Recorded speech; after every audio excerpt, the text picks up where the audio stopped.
Hello, this is Dr. Stanley Lang. Welcome to this presentation. And my question for you today is, how is your self-image? And if you're like most people, it's probably not something you've thought about very much.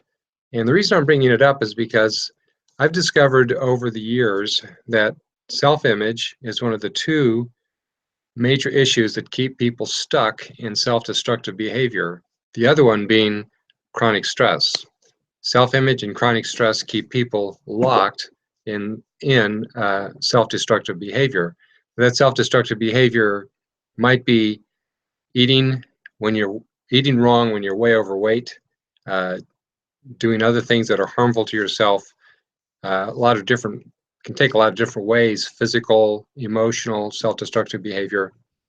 But the point is that many of us, perhaps all of us, deal with self-image issues that keep us back from becoming who we could be, who God intended us to be.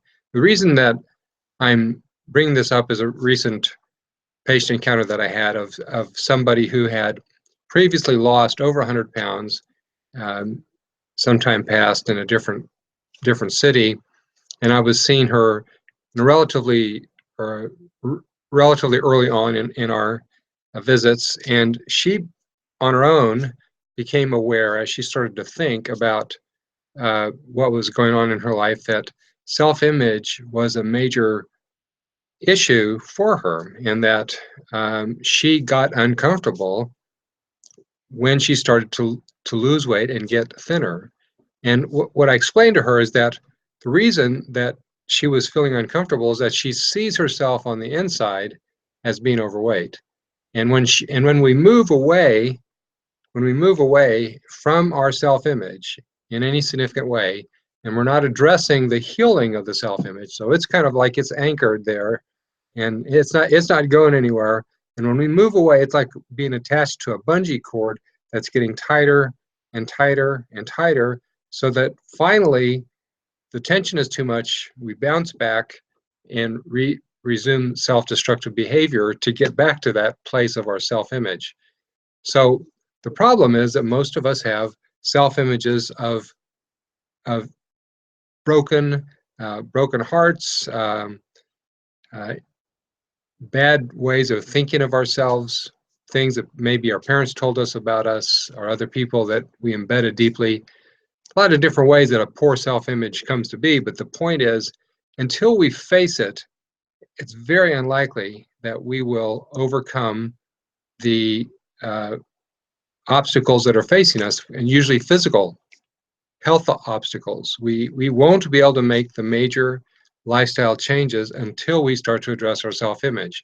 Now, what's the connection with Christian health in this? Well, as Christians, we believe that we are children of God, and that is our true identity. And there's a lot of other things we believe that means, but at the very least, that means something pretty powerful and pretty wonderful, yet we behave most of the time as if it's not true. We believe it in our head, but in our heart, it hasn't penetrated yet. And so the healing of the self-image is really the integration of who we really are. And who we really are at our core, if we are followers of Jesus, is that we are children of God. And so becoming healed of where I'm at to that true identity is the journey that we're supposed to be on this side of death, and something that we must do if we want to actually follow in the path that God has for us to the best extent possible. So unless your life is going perfectly, I encourage you to spend a few moments to think about self-image. Where are your wounds? And start to invite God into that space so that you can start to experience some healing. I have a lot of other resources on how to address this issue if you want some help there. But it's certainly something that you can work on your own too. And I wish you well in the process and on the journey. God bless and have a great day.